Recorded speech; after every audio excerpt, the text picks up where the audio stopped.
ずんだもんなのだ。2025年4月2日水曜日、曇り。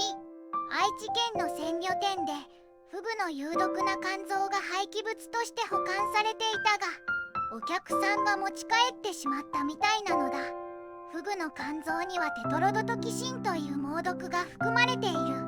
持ち帰ったフグの肝臓がある場合、豊川保健所に連絡するよう呼びかけられているのだ。持って帰った人は危ないので適当に捨てたりしないでちゃんと保健所に連絡するのだ。もう寝るのだ。